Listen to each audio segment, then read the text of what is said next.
Operation হয়েছে, কেমোথেরাপিও শেষ। তাহলে কি চিকিৎসা শেষ? না, আমাদের রোগীর সামনে তখনও বাকি ছিল আরেকটি গুরুত্বপূর্ণ ধাপ, রেডিওথেরাপি। আজ রেডিওথেরাপি চলাকালীন সেই রোগীর যাত্রার গল্প। আমি doctor Syed Hasanuzzaman, surgical oncologist. Patient journey সিরিজের এই পর্বে আমরা জানব একজন ব্রেস্ট ক্যান্সার রোগীর রেডিওথেরাপি চলাকালীন তার জার্নিটা কেমন ছিল।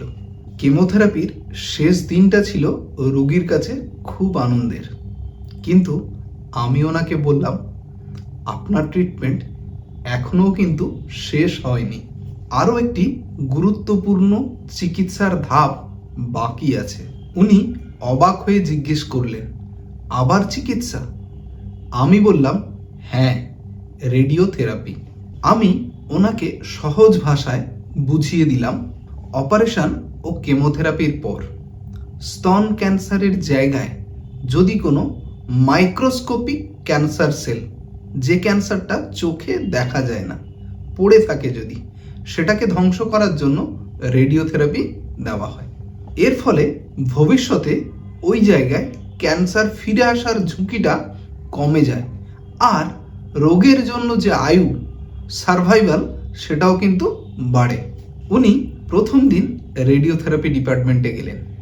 মনে অনেক প্রশ্ন, এতে কি খুব ব্যথা হবে? আমি কি অনুভব করব? রেডিয়েশন কি শরীরের অন্য কোনো ক্ষতি করবে? এইগুলি প্রায় সব রোগীরই সাধারণ একটি প্রশ্ন। চিকিৎসা শুরু করার আগে করা হলো প্ল্যানিং সিটি স্ক্যান। তারপর বিশেষ সফটওয়্যারের সাহায্যে কম্পিউটারাইজড প্ল্যান করা হলো ওনার রেডিওথেরাপির, যাতে ক্যান্সারের জায়গায় সঠিক মাত্রায়, সঠিক ডোজে ট্রিটমেন্টটা করা যায় এবং আশেপাশের স্বাভাবিক অর্গান যতটা সম্ভব সুরক্ষিত রাখা যায়। এরপর শুরু হলো প্রতিদিনের রেডিওথেরাপি। প্রতিটি সেশন মাত্র কয়েক মিনিটের, কোনো ইনজেকশন নেই, কোনো কাটা ছেঁড়া নেই, কোনো ব্যথাও নেই। তিনি প্রতিদিন হাসপাতালে আসতেন, রেডিওথেরাপি নিতেন, আবার বাড়িও ফিরে যেতেন একই দিনে। কয়েক সপ্তাহ পরে রেডিওথেরাপি কোর্সটি সম্পূর্ণ হলো।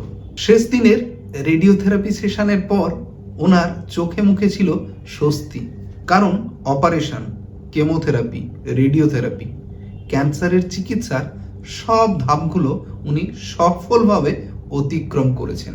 তিনি বললেন, শুরুতে আমি খুব ভয় পেয়েছিলাম, কিন্তু এখন মনে হচ্ছে আমি সত্যিই এই লড়াইটা জিততে পারবো।